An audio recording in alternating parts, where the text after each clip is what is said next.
Արցախի պաշտպանական բանակի մամուլի ծառայությունից տեղեկացնում են, որ ապրիլի 3-ին ժամը 6-ից սկսած ադրբեջանական զինված ուժերը առաջնագծում շարունակել են կիրառել հրթիռահրետանային և ծանր տեխնիկա։ Պաշտպանական բանակի մամուլի ծառայությունը տեղեկացնում են նաև, որ պաշտպանական բանակի առաջապահ ստորաբաժանումները շարունակում են ռազմական գործողություններ կիրառել թշնամու նախահարձակ գործողությունները կասեցնելու և ճնշելու համար։ Արցախի պաշտպանական բանակը արդյունավետորեն կասեցնում է ադրբեջանական կողմի յուրաքանչյուր ոտնձգություն, որոնք ուղղված են հրադադարի ռեժիմի խախտմանը։ Դավիթ Բաբայանի խոսքով ադրբեջանական կողմն ունի 10 անգամ ավելի շատ կորուստ և դա կստիպի Ադրբեջանին դադարեցնել ահաբեկչական գործողությունները։ Դավիթ Բաբայանի խոսքով ադրբեջանական սահմանամերձ շրջաններում բնակչության արտահոսք է նկատվում։ Ադրբեջանական կողմի տարածած լուրերը, իբրև թե ադրբեջանական զինված ուժերը գրավել են Թալիշը և Սեյսուրանը, ըստ Դավիթ Բաբայանի իրականությանը չի համապատասխանում։ Այդ տեղեկությունը սփռում է ադրբեջանական կողմը, իհարկե դա իրականությանը չի համապատասխանում, բայց եւ Թալիշը եւ Սեյսուրանը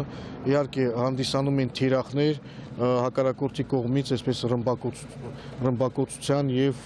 տարբեր տիպի կրակոցների համար։ Բաբայանը պնդում է, պաշտպանական բանակը բարձր մարտական պատրաստականություն ունի։ Նախկին ազատամարտիկները եւ վետերանները ևս կամավոր մեկնել են առաջնային գիծ։ Արցախի նախագահի մամուլի խոսնակը տեղեկացրեց, որ ադրբեջանցիները ցերեկային ժամերին են հիմնականում կիրառում ծանր զինտեխնիկան։ Ղարաբաղ-ադրբեջանական շփման գծում ապրիլի 2-ին լարվածություն է նկատվել հիմնականում հյուսիս-արևելյան, հարավային, Մատաղիսի հատվածներում եւ Արաքսի հովտում։ Դավիթ Բաբայանի խոսքով ապրիլի 2-ի դրությամբ հայկական կողմն ունի 35-ից 40 վիրավոր։ Առողջապահության նախարարությունը աշխատում է արտակարգ ռեժիմով։ Նաիրի Մուրադյան, Միքայել Թումանյան, ժամը լրատվական, Արցախ։